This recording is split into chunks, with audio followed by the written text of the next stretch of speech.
The racist HO, a lady ruined my family's memorial for my grandpa by calling the police and stalking my home. So I threatened to get her arrested. After working my butt off for years, my family and I recently moved into a big house in a nice neighborhood. It meant a lot for my wife and I to give our kids a safe place to grow up. The only real issue we've had was with one specific member of the HOA, who seems to find even the smallest things to complain about. She said my grass was too tall, and I needed to hire a specific group to come take care of it. Her nephew runs the business, and when I hired him, he ran over my wife's flower garden. Another time I attached a swing for my kids onto a big oak tree in my front yard, and she said the swing was unsafe and harming the tree, so I had to take it down. At first I thought I was just new and didn't know better, but then I realized that this lady was just plain racist. I am African American and the majority of my neighbors are all white, including this HO, a lady. I learned she was racist when my wife and kids were painting our mailbox. My wife stepped inside for a minute while the kids were painting, and the woman came over and yelled at my kids about how they were destroying property value, how she knew having colored people in the neighborhood would lead to trouble. My kids ran inside crying and told my wife what happened. We reported her to other members of the HOA, but none of them did anything. I told my kids, if she comes near them again, to run away and not listen to anything she says. We've been avoiding her ever since,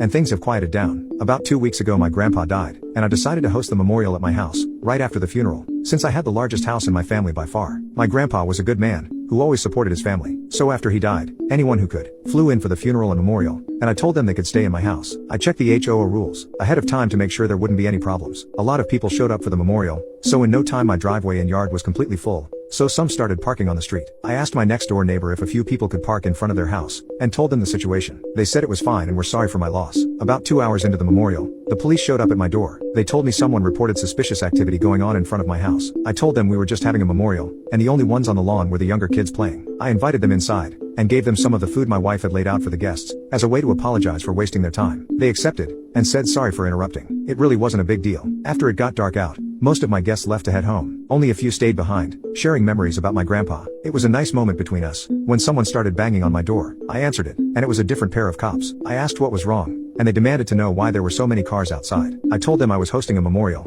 and my family was here. The cops started harassing me, saying that I shouldn't lie to officers, and this was clearly a party. With everyone wearing black? Yeah, I don't think so. I told the cops we weren't doing anything wrong. They said we needed to break things up and quiet down, because if they had to come back, I'd get in trouble for wasting police resources. Their arrival made everyone uncomfortable, so everyone who wasn't spending the night at my place left. I thought that was it, but literally a few hours later, around 2 a.m., there was more banging at my front door. It was the same cops as last time. They said someone called them about a suspicious person in my backyard with illegal substances, and they were going to check it out. I said that was bull, and they couldn't just enter my home without a warrant or proof. They said someone sent them a video of someone smoking an illegal substance, and described the man to me. It sounded like my cousin, so I woke him up, and brought him to the door. As soon as the cops saw him, they grabbed him and started handcuffing him. Both of us started yelling at them that they had no right to arrest him. The whole commotion woke everyone up, including my kids. It wasn't until they got him in the squad car that I got them to listen to me, and said that he wasn't doing anything illegal. My cousin's wife brought me his wallet with his medical marijuana card in it. After a lot of back and forth, they finally uncuffed him and left. All of my family was upset, and my cousin ranted for hours about how no matter where you go, cops are racist.